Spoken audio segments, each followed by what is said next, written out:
This thing in front of you allows you to empty a chest from just the push of a button or a redstone signal. And you might be wondering, why is this useful? How is this complicated at all? Well, I think part of the hard thing is having a long enough pulse to actually empty it the entire way.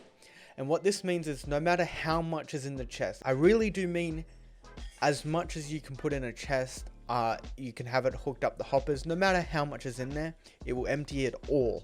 So I'm going to show you it working. I'm going to put 16 blocks in here, and as you can see, it is not emptying it yet. But if I push this button, it starts to empty this, and you'll see this torch come back on just a little bit after it's empty, locking the hopper. Now I'm going to try to explain how it works and then show you how to build it.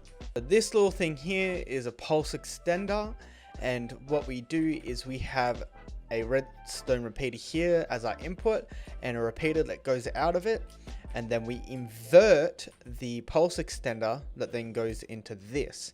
I like to call this my locking circuit. It's really simple.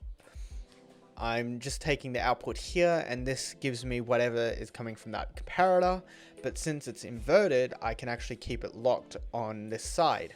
So all I'm doing is actually making sure this torch is off if this isn't on.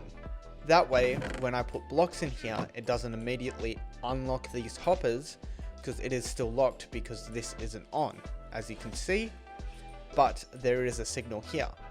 And the way I allow this to turn on is when I push this button, it will activate the pulse extender, but then will unlock this torch, turning it on, keeping the pulse extender on until the chest is empty. So as you can see, I have 16 blocks in there. So if I press that, you'll see this in action. As you can see, the button is off, but this has locked the circuit. And there you go. Now chest is empty. That has turned off and turn this off, allowing this to stay off. So all you need to actually build this is 21 blocks of your choice, 4 redstone repeaters, 3 redstone comparators, 7 redstone dust, and 4 redstone torches. Again, this circuit is really simple and fairly small. I think it is possible to make it smaller.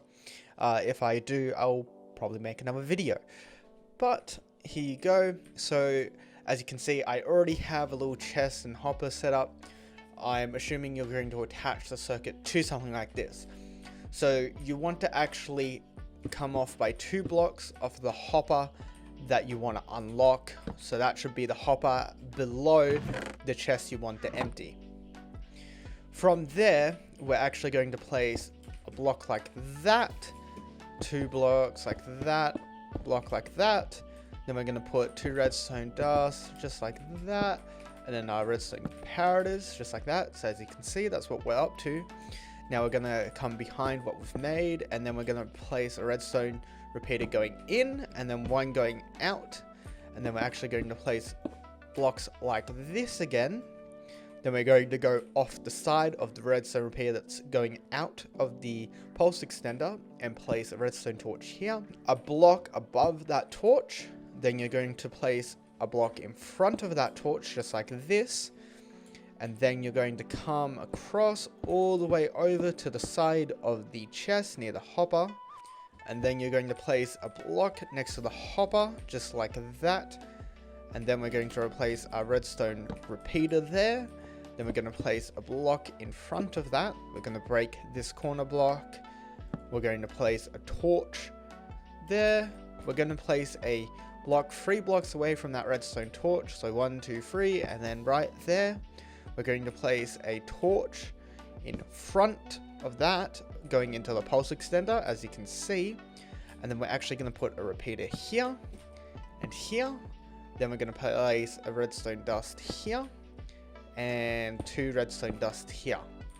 And there you go, that's the entire circuit made. All you need to do to activate it is actually put a redstone signal into this block here, marked by yellow. So as you can see, if I put a button there, that activates the pulse extender. And if I put items in here, just like that, and push this button, it will now empty them.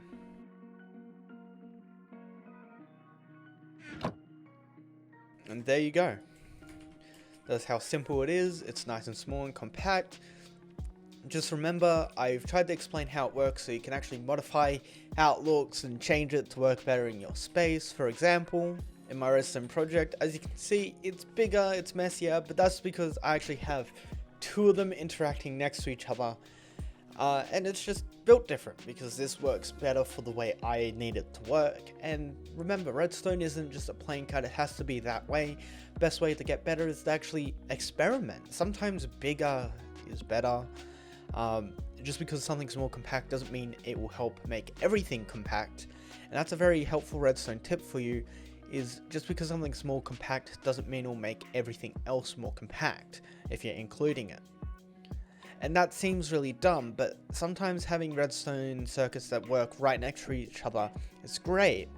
But unless you can interact with that in a reasonable way, there is no point in doing that, because sometimes that can make it bigger because the way you have to interact with it.